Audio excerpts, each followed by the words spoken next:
So when the 11th generation Civic first came out last year, people were split sa kanyang design. So some were fans of its conservative, more elegant looks. Pero meron din mga tao na mas prefer yung sporty looks ng 10th generation model na Civic. So, Jude, anong ginagawa mo dyan? Oh, hey Ike's. Yeah. Medyo nilinis ko lang yung car. Okay. Okay. So ano, ikaw, ang tingin mo sa bagong Civic natin na nandito ngayon? Well, for me, sobrang na-amaze ako. Ganda ng looks niya from the front. Ang ganda niya. Pero, yun nga lang, mas nagugustuhan ko yung back part niya when it comes to sa previous model. Generation. Mas prefer mo yung C-shaped taillights na, no? Yung ganun. Pero wait lang, tatlo kasi yung Civic variant sa binibenta ng Honda Cars Philippines. Oo nga. Speaking of, pambihira naman. Kala nila Saan ka nang galing? Ang usapan tatlong Civic pagkukumpara natin ngayon Sorry, nasarapan sa food trip eh. Sabi na natin. Pero hindi mo kami tinake out, di ba? Wala eh. Hindi mo kami sinama. Sorry na, bawi na lang next time. Gusto mo, convoy tayo. Ano, let's go. Convoy tayo. Sige, sure. Compare na natin.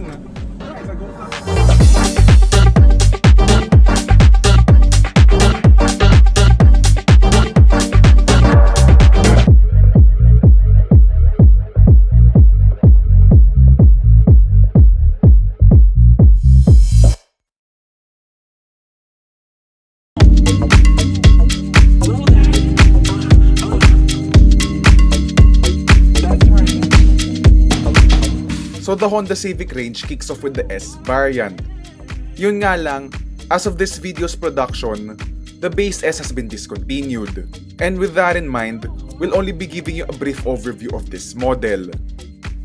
So the base Civic S gets 16-inch alloy wheels, halogen headlights, LED daytime running lights, LED taillights, manual folding mirrors, just to name a few.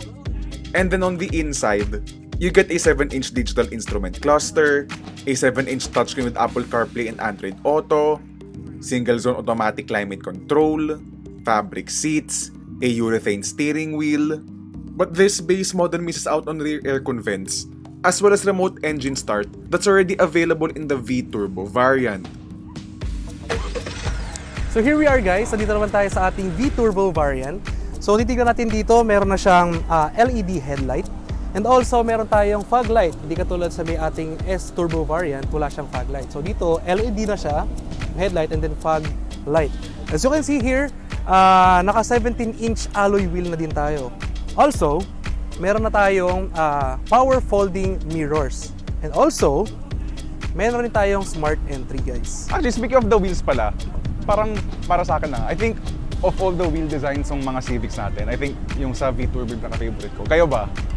Ako, mas trip ko yung mags ng RS. Mas yung RS pa For rin. me, ako. Dito rin ako sa ano. So ako lang pala yung may trip tong V-Turbo. Mas favorite ko kasi yung darker color. So, apart from that, add ko na rin by the way, pagdating sa rear end niya, again, no difference with the S, but yung kanyang third brake light is already in LED. So, minor detail lang naman to notice, but it's something that I guess is worth mentioning na rin if you're really nitpicking to din sa kanyang mga detalye. So, yeah, hindi pa naman tayo ngayon sa sobrang V-Turbo dahil dyan. Let's go!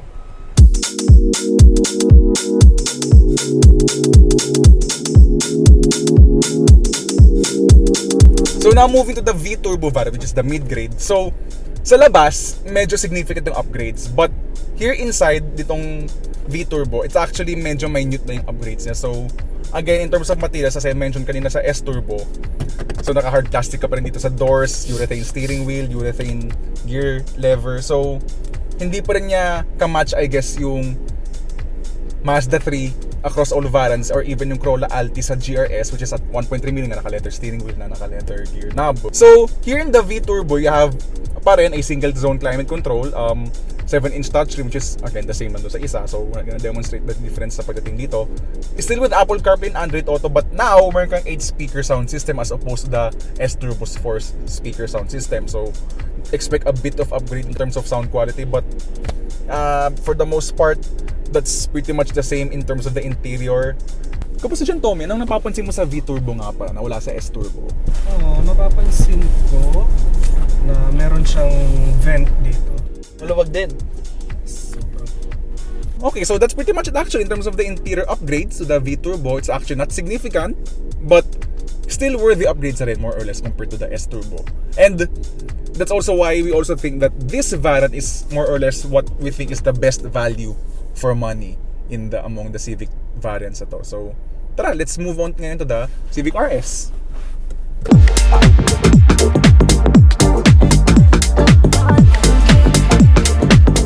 So lipat naman tayo dito sa RS Turbo variant.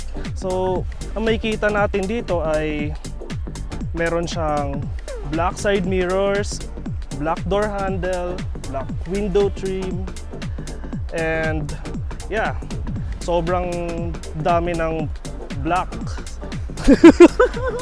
Ang galing mo talaga, you know? Dahil dyan, it's also worth mentioning na rin na naka-block 18-inch alloy wheel siya, which is again, sabi nga ni Tommy, puro black nga daw.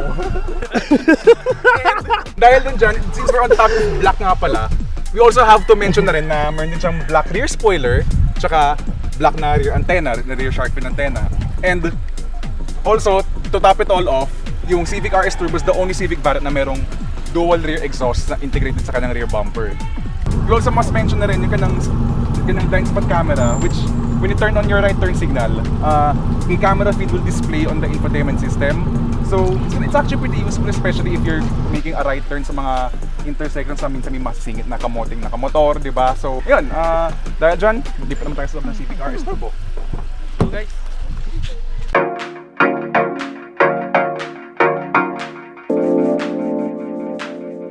so nandito naman tayo ngayon sa interior part ng RS Turbo, and mapapansin natin dito na naka-Bose sound system siya, which is meron siyang 12 speakers and meron din siyang 9-inch na infotainment Na merong wireless Apple CarPlay and Android Auto. Yeah. And meron naman dito na fully digital gauges, and yeah, meron din dual zone climate control, and may dalawang USB port. And ito isa sa pinaka gusto ko rito, meron siyang wireless charging, and makita natin dito na meron siyang mga red stitches sa paligid. And gusto ko rin yung ilaw niya, no, yung red ambient light pagkagabi. So sobrang chill mag-drive talaga dito sa RS Turbo pagkagabi dahil may ilaw. Yung kanang infotainment system, by the way, so it's also worth mentioning, yung kanang 9-inch infotainment system also has more functionality compared to the 7-inch touchscreen. So you have more access to your information dito, your trip computer, yung kanyang safety systems are also accessed through the infotainment system. And combined with the wireless charger niya, you can complement ka ng wireless Apple CarPlay, or kung naka-Android ka, syempre wireless Android Auto, then naka-wireless charging ka. So you basically don't need cables anymore. And power adjustable ang driver's seat, unlike yung sa the rest of the lineup, which is in manual. And finally, naka-soft touch na yung door panel sa dito, and naka-leather steering wheel ka na, and gear knob. So you have to spend 1.7 million just for you to get those basic necessities in a compact sedan. Leather seats niya are also may suede insert siya sa gitna, so it actually provides you quite a good amount of grip if you're going through corners, hindi kayong nag-i-slide. So see you guys on the other side when we go out for a drive na with these 3 Honda Civics. Let's go!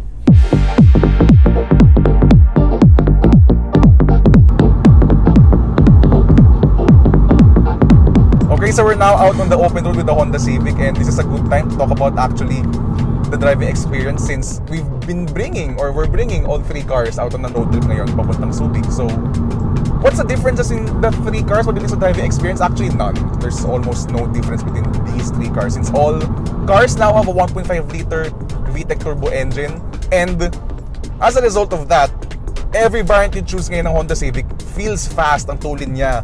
So naman kayo dyan na kung na-performance ng Civic o Civic turbo engine? For me, napakalakas ng hatak niya. Antulin mag-respond pag inapakan mo agad yung gas, lalo pagka naka-sports mode. That's actually a good point to raise, no, yung kanyang sports mode, no? So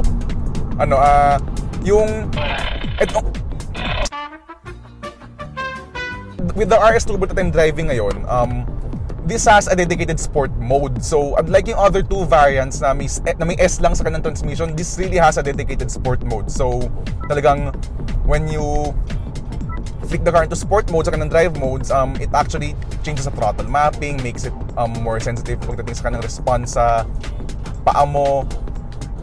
Basically, it makes the car more responsive sa overtaking and all that.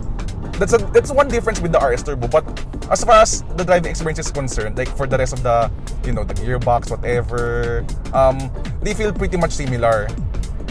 So the CVT, by the way, all cars have a CVT and they respond really well to your inputs, by the way. And one difference pala with the RS Turbo in terms of the CVT is that ito lang yung may paddle shifters. It's only the RS Turbo that gets the paddle shifters. But outside the paddle shifters, the CVT of these cars feel practically the same. And refinement's actually also pretty good. Okay, so there's a bit of road noise, I guess, compared to, let's say, the Mazda 3 and Corolla Altis. But it's actually not too bad. Sakto lang. Hindi man siya maingay. And then guys, kamusta naman yung niya dyan, yung refinement ng kotse, how's the stability? Ano yung experience sa kotse ito sa mga Civics natin? Sobrang smooth. Hindi ka talaga smooth din no? De joke lang. Well, for me, napansin ko, Since nagda-drive kami more on sa cities, halos hindi mo maramdaman yung mga lubak niya. Pagka dumaan ka, kahit hindi mo maiwasan talaga yung lubak, parang wala lang, parang lubog ka lang konti. And then that's it. That's a good point to highlight, by the way, yung suspension pala niyan. So, sobrang responsive. Wala akong masabi. Smooth. So, the CVT, by the way, responds really well to your inputs when you mash the throttle. Yun nga lang, in normal times, if you're driving normally, there's this shift logic, no? So, it tries to mimic a traditional automatic. So, wala ka masyado nung droning nung engine niya as a result. But weirdly enough, for this RS Turbo, yun nga, when you put the car in sport mode, nawawala yung shift logic na yun. So, nawawala yung pagka-fake gears niya, wala yung fake gear changes na. So, it holds the revs na at that point when it is now in sport mode, yung Civic RS Turbo. Tapos, for the rest, basically, CVT is tuned similarly. The shift logic's the same. So, as a result of that, in terms of fuel economy, they're actually really good. So, in the city, this is consuming at the very least, 8 kilometers per liter. But, it goes to as high as 15 km per liter kapag nasa highway ka na, or 18 km per liter. Really fuel efficient, by the way, despite the fact na ang tuloy nitong mga Civic natin, no? And another thing that's also similar pala, by the way, with these cars is, apart from the powertrain, all cars now have Honda sensing. So now we're currently driving actually with the adaptive cruise control and lane centering turned on. The lane keeping assist, by the way, but it's so good, it's pretty much almost lane centering na nga eh. So it keeps the car, you know, it maintains the distance of the car in front. Like, you know, talaga it really takes away the fatigue out of driving. And apart from the full speed adaptive cruise control, which works in stop and go traffic, you also have automatic high beams, automatic emergency braking, and then also in this RS Turbo variant, you also have the lane watch, as you've seen kanina, the lane watch camera. So really useful stuff, especially if you're driving out on long drives. Talagang it reduces driver fatigue talagang, since the car is taking some of the load out of the driving because of that. So, kamusta naman experience nyo nga pala, guys, with the Honda sensing features itong mga Civic natin? Well, for me napakadali na mag-drive nowadays.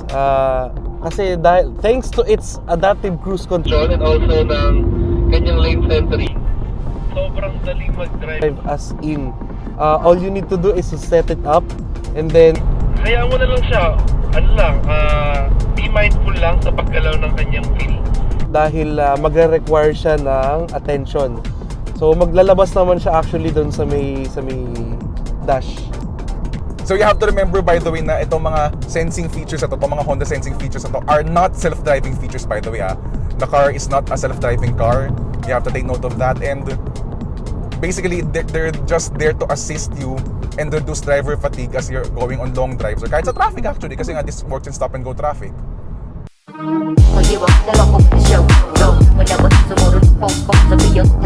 You know what? On a handling perspective, woohoo! The Honda Civic continues to shine. So, yung kanyang steering is very sharp. The steering is really sharp. There's a quick ratio sa kanyang steering. Ang tulin ng kanyang responses, no, sa steering wheel niya. And that's regardless of which variant you're choosing. So, right now I'm driving the RS. The other two are driving the V Turbo and the S Turbo. And they feel pretty much the same, no? And yeah, there's a 33 kilogram weight difference separating this RS Turbo, this is the heavier one, compared to the base S, which is the lighter one, kasi nga syempre it's the base, which has less features. But you know what? They still feel the same, all three cars. So it doesn't matter whichever Civic you're choosing, they'll all feel the same, which means you get a compact sedan that's fun to drive, very responsive transmission, yung kanang CVT, and yung kanang turbo engine is very linear. Yun nga, the torque delivery is almost instantaneous, and wala kang masyadong turbo lag at all with this engine. And as a result of that, if you're gonna be doing something like overtaking slower cars, it's actually very confidence inspiring. The suspension tuning is really good, keeps the body flat through the corners, and having a multi-link rear suspension pays dividends to its handling limits. So it has higher handling limits compared to the Mazda 3, which ironically is like one of the other fun to drive compact sedans out there. But yun nga, this car feels grippier. This car feels more, will sustain higher grip limits compared to the Mazda 3. But you know, the Mazda 3 tries to up that in terms of yung transmission. So yung Mazda 3 has a 6-speed automatic rather than a CVT. So yun nga lang, advantage yung Mazda 3 is when you go through corners, when you're hustling through corners, having that 6-speed automatic gearbox makes it feel more direct compared to the CVT. Oh, and speaking of that CVT, yes, the CVT has been improved. It's now better compared to the previous generation Civic, but it will never feel as direct or as linear compared to the Mazda 6's 6-speed automatic, which feels more direct talaga. And unique to this RS Turbo variant that we're driving right now is yung kanyang paddle shifters, no? And yung kanyang bespoke drive modes dito sa kanyang tabi ng near the gear lever. So on top of the econ, the usual econ mode, yun nga as mentioned kanina, you have a true sport mode, which unlike the other two cars, which has a sport mode sa CVT na lang, which makes it just more responsive, and that's about it. So there's more parameters adjusted when you put this car into sport mode compared to yung sport mode ng CVT ng other two variants. Oh, and by the way, it's also worth pointing out the fact that this RS variant is utilizing Michelin Pilot Sport 4 tires, which, yes, they are grippier compared to the other variants, but the difference isn't night and day, sa totoo lang. So, yeah, even on a handling perspective, they're gonna feel pretty similar pa rin. Oh, pero ito ang mapapansin nyo on a daily basis, by the way, with the RS variant. So, dahil itong coaching ito ay mas malapad yung gulong niya, mas malapad yung front and rear tires niya, or front and rear wheels rather, compared to the other variants. Napakalaki ng turning circle ng coaching ito, by the way, compared to the S and the V Turbo. As in, this is SUV-like in terms of yung kanyang turning circle. So, if I'm mistaken, this is 5.7, 5.8 meters yung kanyang turning circle. So, it's really near cars like the Toyota Fortuner, yung mga Nissan Terra, maganda. It's really SUV-like. So, it's one thing that if that matters to you, then that may be something for you not to get the RS. But yeah, that's I guess one thing that's noteworthy to talk about the Civic RS Turbo. Mas malapad yung turning circle nito. But yeah, whatever Civic you go to, apart from the sport mode nga, they all feel practically the same. They feel sporty, really fun to drive. One of the best compact sedans out there in terms of the driving experience. So, the Mazda 3 and this Civic continue to be the sportiest in its segment, no? So, either this or the Mazda 3, you can't go wrong if you want a sporty compact sedan, no?